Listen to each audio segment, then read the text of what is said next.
चलिए तो शुरू करते हैं। रेंट फ्री अकोमोडेशन, इसमें घर दिया जाता है ना रहने के लिए एम्प्लॉय को। एम्प्लॉय क्या करता है, एम्प्लॉय को इसमें घर दिया जाता है।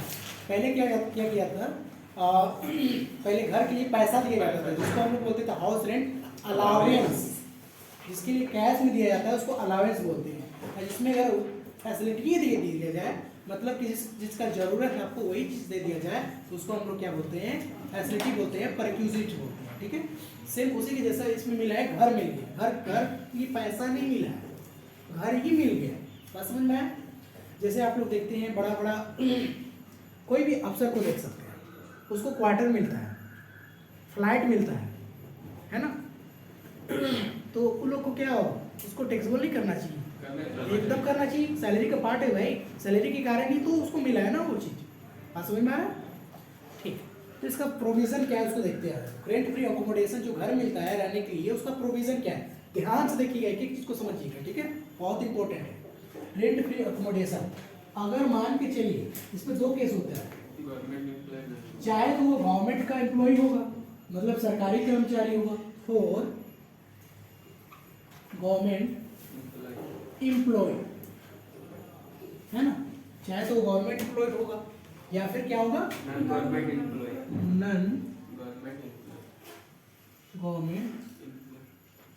एम्प्लॉय।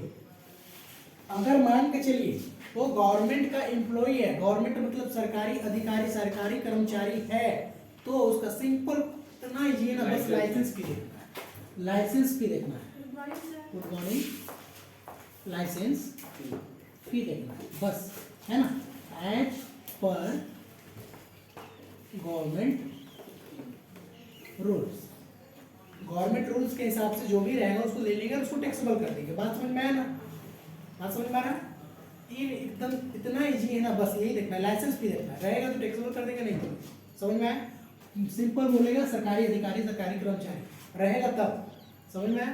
लाइसेंस भी देखिए ना, बस इसमें देखना है, लाइसेंस भी इंपॉर्टेंट है ना, एकदम इंपॉर्टेंट है, इसलिए इसको पूछता भी नहीं है ना, इसको पूछता भी नहीं, तो पूछेगा किसको, जो थोड़ा सा जिसका थोड़ा सा काम रहेगा। ठीक है ना, तो काम किसका रहेगा, नॉन गवर्नमेंट एम्प्लॉय। चलिए इसमें देखते हैं। अब नॉन गवर्नमेंट एम्प्लॉय, तो नॉन गवर्नमेंट एम्प्लॉय में देखते हैं, अगर मान के चलिए नॉन गवर्नमेंट एम्प्लॉय है, तो एम्प्लॉयर जो देगा, चाहे तो एम्प्लॉय का घर होगा, एम्प्लॉयर का घर होगा, या फिर एम्प्लॉयर किराया पर लेके दिया होगा। दो केस हो सकता है ना, इसको भी दो केस में बांट सकते हैं हम लोग।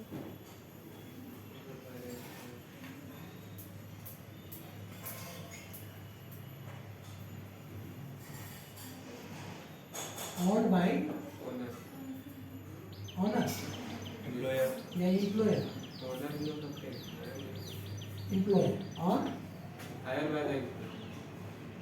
by employer। चाहे तो जो मकान है वो मकान किसका होगा, मालिक का,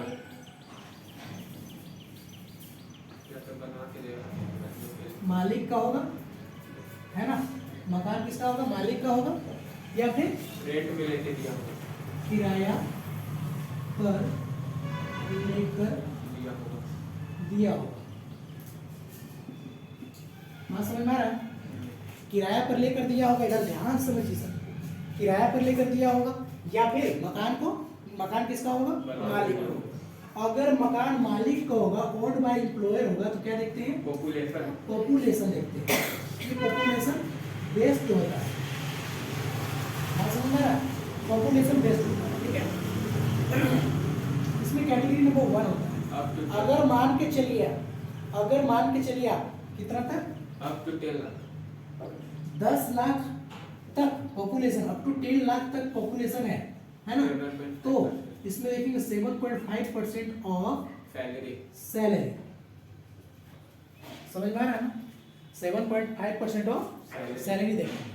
अगर पॉपुलेशन कितना हो, 10 लाख हो, तो बात समझ में आया ना। और अगर मान के चलिए 10 लाख से आप ज्यादा की जगह में रहते हैं, यानी कि मोर देन 10 लाख, बट या फिर अप टू 25 लाख, तो 10% ऑफ सैलरी। क्या बोला है? मोर देन 10 लाख, मतलब 10 लाख से ज्यादा, 10 लाख से कम नहीं, 10 लाख से ज्यादा, मतलब 10 लाख एक होना चाहिए स्टार्टिंग में, ठीक है?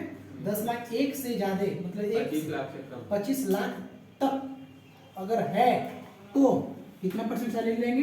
10% ऑफ सैलरी लेंगे। समझ में आया ना?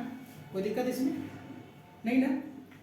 उसके बाद कंडीशन नंबर 2 कहता है, या 3 कहता है, अगर 25 लाख से ज्यादा है, मोर देन 25 लाख, अगर 25 लाख से पॉपुलेशन यानी जनसंख्या उस शहर उस सिटी का 25 लाख से अगर ज्यादा है तो सिंपल क्या देखिएगा? 15% ऑफ सैलरी।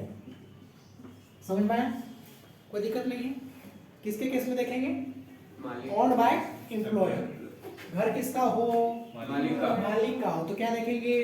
पॉपुलेशन। पॉपुलेशन देखेंगे। अगर 10 लाख है, 10 लाख तक उस सिटी उस शहर का जनसंख्या तो सैलरी कितना परसेंट लेंगे? 10%। और अगर 10 लाख से ज्यादा लेकिन 25 लाख तक है तो कितना लेंगे? 10% ऑफ सैलरी। अगर 25 लाख से ज्यादा है तो कितना परसेंट लेंगे?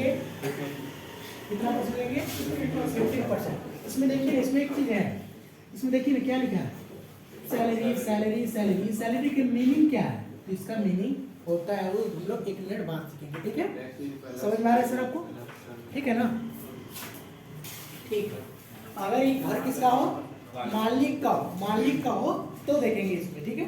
अगर चलिए मान के चलिए मालिक का नहीं है, मतलब किराए पर लेके दिया है, अगर बताता है कि मालिक रेंट पेड कर रहा है, क्वेश्चन आपको बताएगा कि मालिक रेंट पेड कर रहा है, इसका मतलब क्या समझिएगा? मालिक का घर है या मालिक का नहीं है? मालिक का घर नहीं है तो उसका प्रोविजन क्या है? तो प्रोविजन इधर है, बोलता है पहले मालिक रेंट पेड कितना करता है, सबसे पहले उसको लीजिए। बात समझ में आया? मालिक रेंट पेड कितना करता है, सबसे पहले उसको लेंगे, कोई दिक्कत इसमें नहीं। और एकदम फिक्स दे दिया है 15% ऑफ सैलरी। बात समझ में? फिक्स, एकदम फिक्स है, फाइनल, इसमें कुछ देखना ही नहीं है। 15% ऑफ सैलरी ले लेना। अब इसमें जितना भी जगह सैलरी आया है ना, सैलरी सैलरी सैलरी, और यहाँ पर भी सैलरी, तो सबका सैलरी का मीनिंग सेम होता है। बात समझ में आया? कोई दिक्कत है? अब इसमें क्या होता है, दोनों में से क्या होना चाहिए? लोअर को क्या करेंगे? टैक्सेबल करेंगे। इसमें भी थोड़ा सा काम है, हम लोग सीखेंगे, उसको भी सीखेंगे, है ना? अभी हाँ, फर्नीचर वाला भी सीखेंगे, टोटल देखेंगे, सब कुछ देखेंगे, टेंशन नहीं लेना उसको। चाहे तो ये केस, चाहे तो ये केस, दोनों में से एक फॉल करेगा ना, कोई दिक्कत इसमें?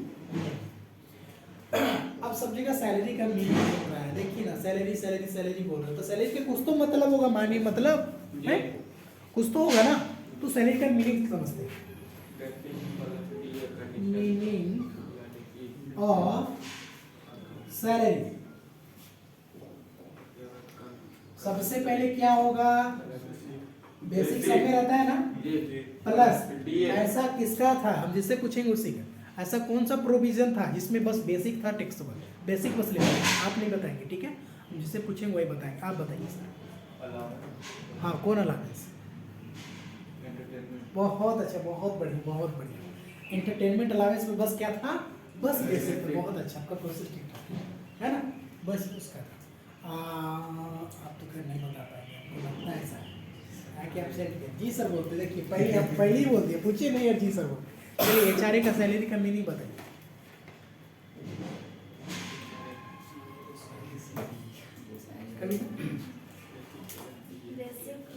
ध्यान से सुनिए। बेसिक प्लस DA कंडीशन का फिक्स परसेंट टर्नओवर कमीशन ना, commission on fix percent turnover, बहुत बढ़िया। देखिए ऐसा DP रहेगा तो ले लेंगे, अगर नहीं बोलेगा तो जो को करेगा तो छोड़ देगा। DP मतलब DNS पे होता है, DNS पे मतलब DA के जैसा होता है, समझे? मतलब DP बोल दिया ना, मतलब समझिए रिटायरमेंट बेनिफिट पर्पस का है, समझना? बेसिक प्लस DA कैसा? अगर DP रहेगा तो चेक करना पड़ेगा क्या? नहीं ना, चेक करने की जरूरत नहीं। दोनों में से कोई एक। हाँ, दोनों में से एक रहेगा कोई, तो दोनों भी रह सकता है, दोनों भी रह सकता है। दोनों रहेगा तो फिर DA तो देखेंगे, DA अगर रिटायरमेंट बेनिफिट का हो तो लेंगे, नहीं तो फिर इसमें चेक करने की जरूरत है नहीं। उसको लेना समझ में आया? इसको ले लो। लेना ही है। हाँ एकदम ले लो। दोनों से सिर्फ एक ही तो लेना। हाँ समझ में आया? कोई दिक्कत इसमें?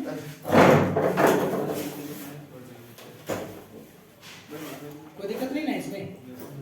बेसिक प्लस बिली कंडीशन का डिग्री रहेगा तो टेंशन ही नहीं है। Plus bonus plus commission plus fee रहेगा तो लिंक प्लस और टैक्सेबल अलाउंस और टैक्सेबल अलाउंस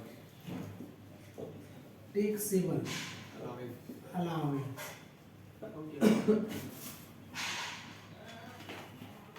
समझे? कंडीशन में फिक्स सैलरी नहीं इसमें कोई भी चलेगा कुछ को एनी कमीशन लिख दीजिए ब्रैकेट में। एनी कमीशन एनी कमीशन बर लिख ही देते हैं।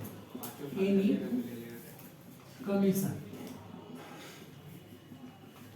फ्री रहेगा तो टेंशन नहीं। समझे? कोई दिक्कत है? एक ही चीज कर रहा हाँ? था, एक ही चीज कर रहा था। ये मतलब बता देगा आपको, क्वेश्चन देगा, उसके लिए टेंशन नहीं लेना। चलिए क्या करके समझते फिर से स्टार्ट करते हैं। ध्यान दीजिएगा सर, आपके लिए मैं कमीशन कभी कभी नहीं हाँ? अगर अगले साल का दिया रहे तो इस साल मिलना चाहिए। मिल गया ले अक्रूड बेसिस होना चाहिए। अक्रूड बेसिस समझते हैं मतलब इस साल में पैसा मिला या ना मिला, मतलब कि इसका मेन सर मिलेगा तो ही ना लेंगे सर। अक्रूड रिसीव और होगा तो हाँ रिसीव और due which ever is high है, मतलब जो भी फास्ट में पहले होगा ना उसको ले। बात समझ में? ड्यू हो गया बट मिला नहीं तो ड्यू बेसिस पर टैक्सेबल करेंगे सैलरी। मेरा बात समझिए, बहुत इंपॉर्टेंट बात कर रहे हैं। सैलरी ड्यू हुआ बट मिला तो टैक्सेबल कर दे। ड्यू तो हो गया ना भाई, और ड्यू नहीं हुआ है। एक्रूड रहता तो एक सेकंड, ड्यू और अक्रूड का सेम है ना जी? अच्छा ठीक, कोई दिक्कत नहीं। तो ड्यू या फिर अक्रूड, अक्रूड मतलब कमा लिए पर मिला नहीं है, ठीक है? ड्यू उसके लिए, ड्यू अक्रूड आपके लिए। बात समझ में आया? दोनों अंतर है, दोनों सेम मत। हम बोले ड्यू हो गया पर मिला नहीं है तो ड्यू बेसिस पर उसको टैक्सेबल कर देंगे, है ना? हाँ लेकिन ड्यू नहीं हुआ पहले ही मिल गया, समझिएगा। 1/1/2012 ले लेते हैं। जनवरी को से जनवरी फरवरी मार्च, हाँ, मेरा घर में ना शादी था मेरा भाई का। मेरा घर में ना मेरा भाई का बहन का घर में जिस किसी का शादी था, हमको पैसा का जरूरत है। हम अपना मालिक को बोले मालिक ऐसा करो आप हमको 4 महीना का पहले ही सैलरी दे दो।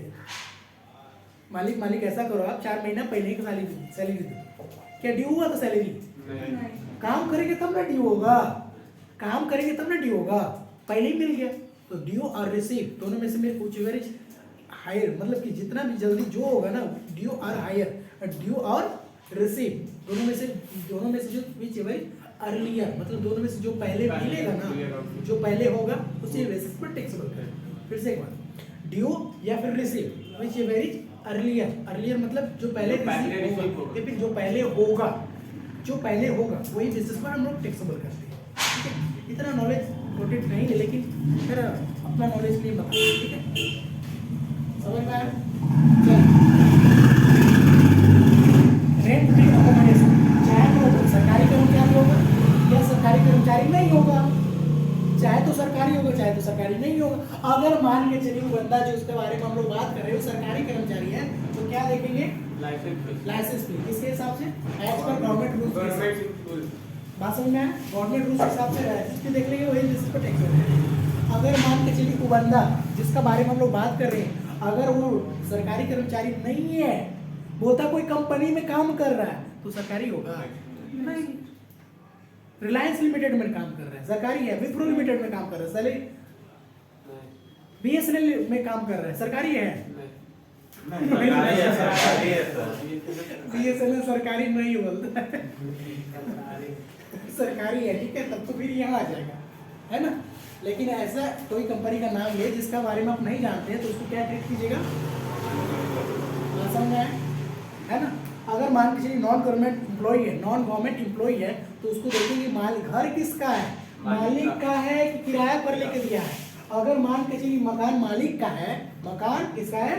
मालिक का है, तो हम लोग पॉपुलेशन देखते हैं। क्या देखते हैं? पॉपुलेशन देखते हैं। अगर मान के चलिए हायर बाय एम्प्लॉयर मतलब मालिक जो है किराया पर ले करके अपना एम्प्लॉय को रहने के लिए दिया है, तो क्या देखते हैं हम लोग ये प्रोविजन। बात समझ में आया? इतना मालिक पे कर रेंट पेड मालिक कितना कर दिया उसको ले लीजिएगा, और 15% स्ट्रेट सैलरी का मीनिंग इधर पता है ना, सैलरी के जो भी आएगा 15% ले लीजिए, दोनों में से लोअर जो होगा उसको टैक्सेबल कर दीजिएगा। बात समझ में आया? कोई दिक्कत इसमें नहीं है। अगर मान के चलिए मालिक का घर है तो क्या देखेंगे? पॉपुलेशन क्वेश्चन बता देगा, अब पॉपुलेशन ना बताए तो सिटी का नाम पकड़ जरूर लेगा। सिटी का नाम मेट्रो शहर अगर ले तो आप लोग जानते हैं क्या लेंगे?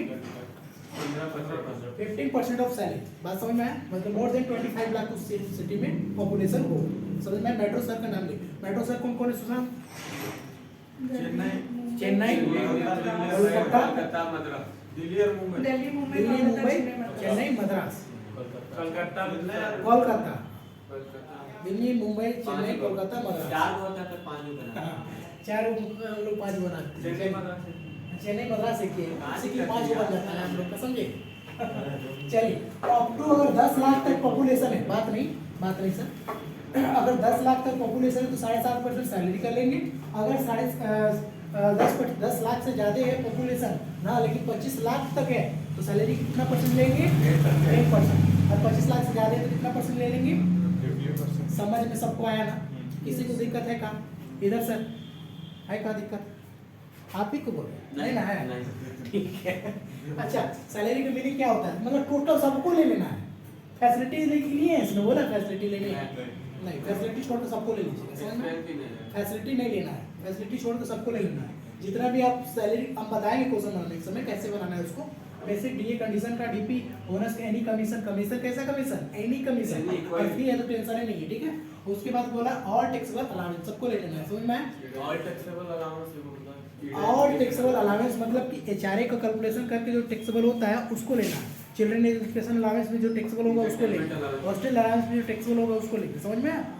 समझ में आया? जितना भी टैक्सेबल अलाउंस है, अलाउंस समझ में आ रहा? बहुत लंबा चौड़ा चार्ट है, हम बताए थे कल ये परसों बताए थे ना, सेम वही बना। तो इस सबको जितना भी है ना, इस सबको जितना भी कैलकुलेशन करेंगे, इस सबको कैलकुलेशन करेंगे तो आपको मिलेगा क्या पता है? वैल्यू ऑफ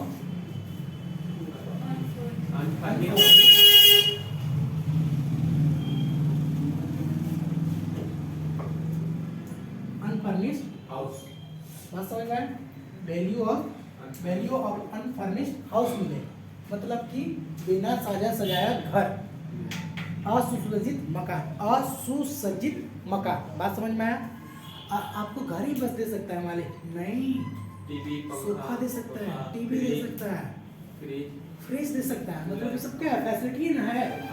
अगर मान के चलिए रेफ्रिजरेटर यानी फ्रिज, ये सब अगर मान के चलिए अगर देता है तो क्या टैक्सेबल नहीं करेंगे?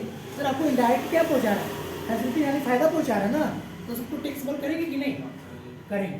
अगर मान के चलिए फर्नीचर दिया गया तो फर्नीचर का एक्चुअल कॉस्ट, या फिर फर्नीचर भी दो तरीके से मिल सकता है। मालिक क्या कर सकता है? किराया पर लेकर के आपको फर्नीचर दे सकता है। क्या बात होगी ना? मालिक जो है किराया पर लेगा फर्नीचर को और आपको रहने के लिए देगा, वाह। या फर्नीचर किसका हो सकता है? मालिक का हो सकता है। अगर मान के चलिए घर हो सकता है, जब किराया पर लेकर आपको दे सकता है तो फर्नीचर को किराया पर लेकर नहीं दे सकता है, दे सकता है ना। अगर मान के चलिए किराया पर लिया है फर्नीचर को, तो जितना भी रेंट पे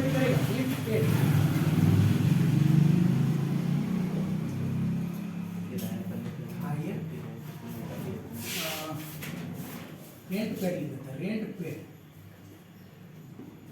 फर्नीचर पर मंथ के हिसाब से जितना रहेगा ले लीजिएगा, समझ में आया ना? अगर मान के चलिए वो फर्नीचर जो है वो किसका है? अगर मान के चलिए मालिक का है तो ये केस नहीं है, तो उसमें क्या कीजिएगा? किसको ऐड कीजिएगा? उस फर्नीचर का depreciation, actual cost of furniture at the rate 10% per annum depreciation, है ना? डिप्रिसिएशन काट देना है। कभी भी WD भी दिया हुआ रहेगा तो लेंगे, कभी नहीं। किसको लेना है? किसको लेने बोल रहा है?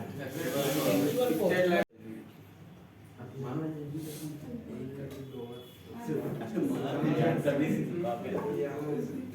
चलिए हो गया ना। तो इस सबको कैलकुलेशन करने पर वैल्यू ऑफ अनफर्निश्ड हाउस आएगा, उसमें रेंट पेड को जोड़ दीजिएगा। रेंट पेड जितना भी पेड करेगा आपका एम्प्लॉयर उसको जोड़ दीजिएगा, ऐड कर दीजिएगा। उसके बाद एक्चुअल कॉस्ट जो रहेगा ना उसका डिप्रिसिएशन 10% ले लीजिएगा।